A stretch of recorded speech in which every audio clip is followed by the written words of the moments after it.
whose 10,000-year familiarity with the cuisine of the region had kept the whites alive up to that point. The Pilgrims wore no black hats or buckled shoes. These were silly inventions of artists hundreds of years since that time. These lower-class Englishmen wore brightly colored clothing, with one of their church leaders recording among his possessions one pair of green drawers. Contrary to the fabricated lore of storytellers generations since, no pilgrims prayed at the meal, and the supposed good cheer and fellowship must have dissipated quickly once the pilgrims brandished their weaponry in a primitive display of intimidation. What's more, the pilgrims consumed a good deal of home brew. In fact, each pilgrim drank at least a half-gallon of beer a day, which they preferred even to water. This daily inebriation led their governor, William Bradford, to comment on his people's notorious sin, which included their drunkenness and uncleanness and rampant sodomy. The Pilgrims of Plymouth, the original scalpers. Contrary to popular mythology, the Pilgrims were no friends to the local Indians. They were engaged in a ruthless war of extermination against their hosts, even as they falsely posed as friends. Just days before the alleged Thanksgiving love feast, a company of pilgrims led by Miles Standish actively sought to chop off the head of a local chief.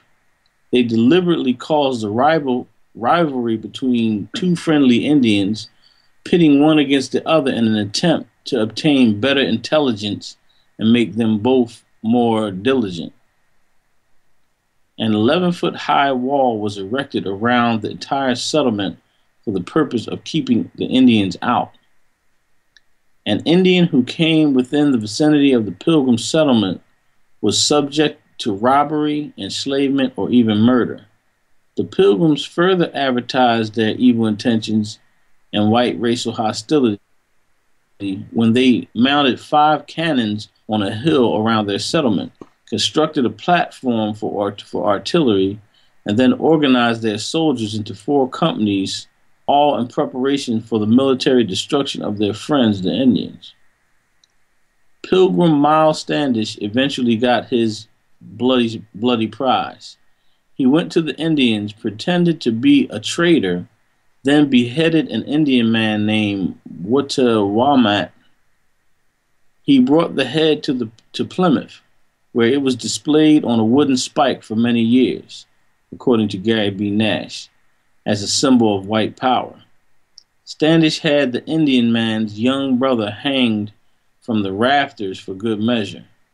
From that time on, the whites were known to the Indians of Massachusetts by the name Wattoowaquanage, which in their tongue meant cutthroats and stabbers. It says in commemoration of the 300th anniversary of the settlement of Weymouth and the encounter of the settler under Miles Standish with the Indians in March 1623, when the Indian chief Peeksout and Wamat were killed, thereby averting serious disaster to the colonies. This tablet, originally placed in 1923 by the Society of Colonial Wars in the Commonwealth of Massachusetts, rededicated by the Weymouth Historical Commission, 1998. Yeah, so that boy we was just reading about, the same dude whose grandson wrote to the writer of this, or the person who posted this information.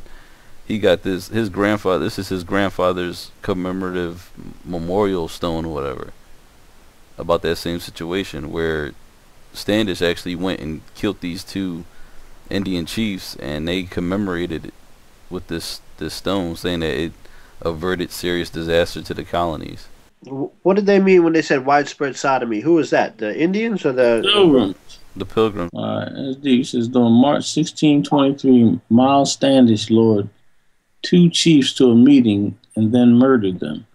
The picture of the monument erected by Weymouth Historical Commission depicts how the town of Weymouth, Massachusetts takes pride in his barbaric deed. And this is, like, I was doing research and I kept finding, like, I just posted the other one, 700 Dead, Give Thanks, that PDF. Yeah. Yeah, so it was a whole lot of different things that was happening around the same time. And that's why you keep getting all these different stories about Thanksgiving and how, and what was really going on between the Pilgrims and Indians. And it's a whole bunch of different stories because it was a whole bunch of different events, and they kept commemorating these later on. They kept commemorating these days as the days of Thanksgiving with this, without telling people what actually happened. Hey, you know what? I seen something on that like it was going on so much. It was so much bloodshed that they decided to make one day for it, and that's what we get. Like that's where they get the 22nd or the 23rd or something like that. Most of us associate the holiday with happy pilgrims and Indians sitting down to a big feast. And that did happen once. The story began in 1614 when a band of English explorers sailed home to England with a ship full of Indians bound for slavery. They left behind smallpox, which virtually wiped out those who had escaped. By the time the Pilgrims arrived in Massachusetts Bay, they found only one living Padua. How do you say that? I don't know. Hold on, man. You know, I ain't trying to diss the brothers. They went through so much. At least you could say their name. A man named Squanto. Oh, so this is where Squanto came from. Who had survived slavery in England and knew their language.